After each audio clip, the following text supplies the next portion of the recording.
What's going on, guys, and welcome back to another Destiny 2 video. And in today's video we are going to be going over a pretty fun Titan build I like to call the Sun Beast. Now with this build has Teraba. This build has the Path of the Burning Steps for the Titan, and it uses Perk Tree Sunbreaker. I'll go in depth with everything, starting with the armor, moving on to the weapons, and then going into the overview of how everything synergizes nice and well.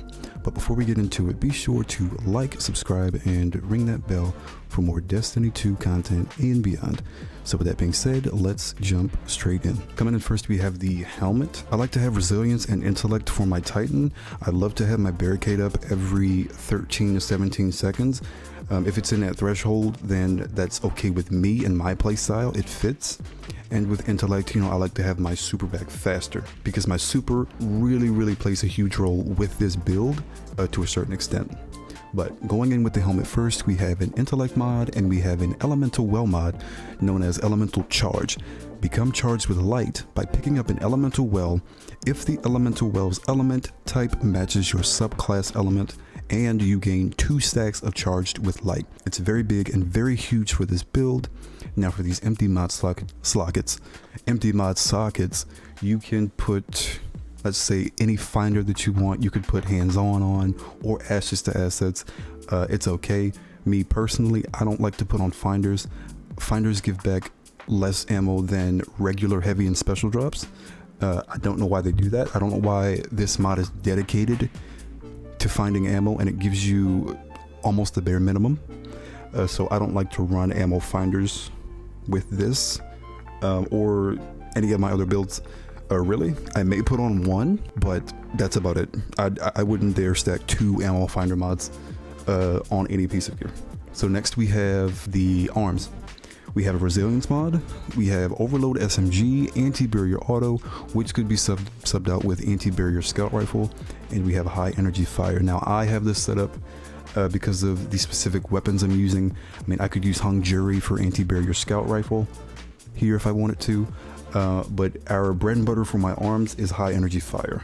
While charged with light, gain a bonus to weapon damage. Each defeated combatant consumes 1 stack of charged with light. So if I don't defeat a combatant, I have that sustained weapon damage bonus with this. That's the bread and butter for my arms. All of this can be swapped out.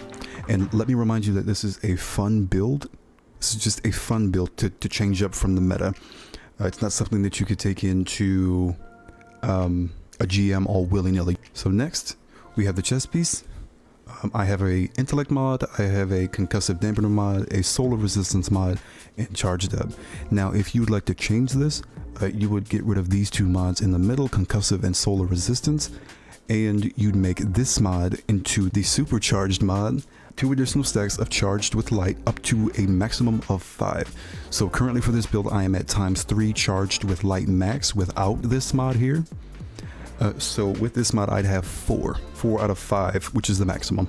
So that's just more damage if you want to put this mod here instead of just charged up, but keep in mind that you lose that solar damage resist and that concussive dampener. Moving on from that, we have the Path of the Burning Steps exotic Titan legs, which has the perk Firewalker on it. Solar final blows periodically grant you an escalating bonus to weapon damage. You are harder to slow or freeze with stasis, and when you break out you take no damage from doing so, creating a burst of solar energy around yourself. So the mods I have are as follows. I have a resilience mod, I have absolution, reduces all ability cooldowns each time you pick up an orb of power. I have a GL scav mod, and then I have an elemental well mod, elemental armaments. Weapon takedowns with a damage type that matches your subclass element have an escalating chance to spawn an elemental well. Now absolution can be swapped out with any of the scav mods for your other weapons that you have or that you want for the build. But I have absolution just so I can get my abilities back faster, because I know that my abilities like my grenade and melee don't come back as fast because I'm spec'd into intellect and resilience. Lastly, we have the hold fast mark. My mark, I have breaching clear, and I have the elemental light, elemental well mod. Defeating a combatant with your super spawns an elemental well that matches your subclass energy type. My armor is just all about elemental well mods and charged with light mods, and having that synergy between the 2. as I'm stacking damage for my weapons. Now moving on to the weapons, we have Chroma Rush and the kinetic slot, which is a phenomenal auto rifle brought in with Season of the Splicer. For my Chroma Rush, I have Hammer Forge Rifling, Accurized Rounds, Feeding Frenzy, and Kill Clip. A phenomenal perk combination, not bad at all, and I have a Stability Masterwork with Major Spec. If you do not have this auto rifle, I'd say highly recommend farm for a good one. Very good one. This auto rifle is phenomenal. Next, I have the Terraba, which is the bread and butter of the build on the weapon side. It has armor piercing rounds, it has extended barrel, bottomless appetite, dealing continuous damage, extends the duration of Ravenous Beast, and hand lead stock. Now, moving on to the perk Ravenous Beast. This weapon stores power when dealing or receiving damage. Pressing R, which is for me, unleashes the beast when full. Now by unleashes the beast, that means Terraba gets a damage bonus and a bonus to reload speed, massive bonuses, and you do massive damage. And the timer that you get for Ravenous Beast lasts 7 seconds. Terraba isn't a meta weapon at all. It is terrible, as most people would say around the community. If Bungie were to buff it, it would need a slight buff because you get killed so fast with this thing. And I think it is a phenomenal weapon that needs to be touched up just a bit. Not too much, just a bit. So moving on from that, lastly we have the Memory Interdict, a grenade launcher, which has Volatile Launch, Spike Nades, Impulse Amplifier, and Danger Zone with a Velocity Masterwork and Boss Spec. Now I'm only using this to proc the Breach and Clear perk. This isn't going to be the main source of damage, it'll just be extra damage that I'll have in my arsenal. Spike Nades, Impulse Amplifier, and Danger Zone. Danger Zone, the blast radius of this weapon increases when surrounded by combatants. Danger Zone will always be up 9 times out of 10 whenever you're in a room with a lot of enemy density. So if there's a champion nearby or any major or ultra nearby, you should have Danger Zone proc. And on top of that, you have Breach and Clear, so they're going to be debuffed once you shoot this GL, but that is the sole reason why I have this GL, to debuff and to clear a little bit, maybe here and there. But the meat and butter of this build is Terraba and Path of the Burning Steps. Solar Final Blows improve your weapon damage, and then with the Ravenous Beast perk, weapon stores power when dealing or receiving damage. That's just damage upon damage upon damage, and it's just phenomenal. I love this fun build. It's fun to go into, like, you know, overrider seasonal activities with this thing and just like completely wreck while everything is active and all the perks are firing on all cylinders. Now talking about the bottom tree Sunbreaker, we have Soul Invictus. Solar ability kills restore your health, grenade, melee energy, and Sun Warrior kills leave a deadly sunspot in their wake. That is important. Hammers create a sunspot on impact. While standing in sunspots, you throw hammers faster. Passing through a sunspot causes your grenade and melee abilities to recharge faster and your super to last longer.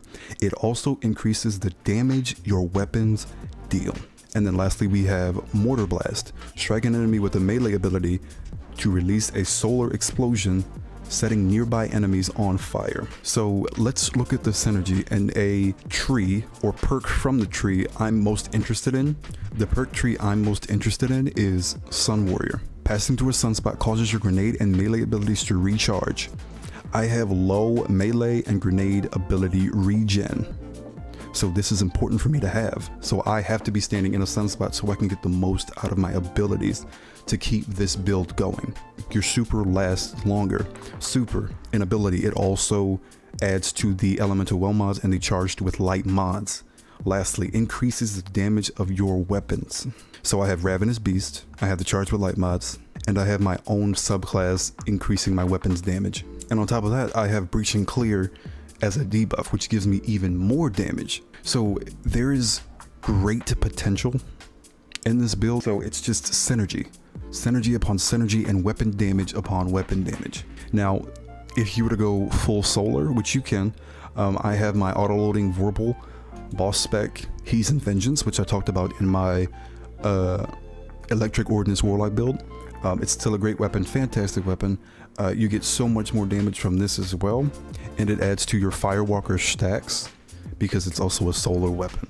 So if you want to do a full solar, you could have He's and Vengeance as an option for you too, if you don't want to rock a GL or Breach and Clear. That's an in-depth look at this Titan build that I created. It's really fun. It was really fun to play in like lower level activities, always having that stack up and just seeing fire just fly everywhere. Like, it's really fun. And I think you guys should give it a try. So with that being said, I hope you guys have an awesome day, and I will see you in the next one.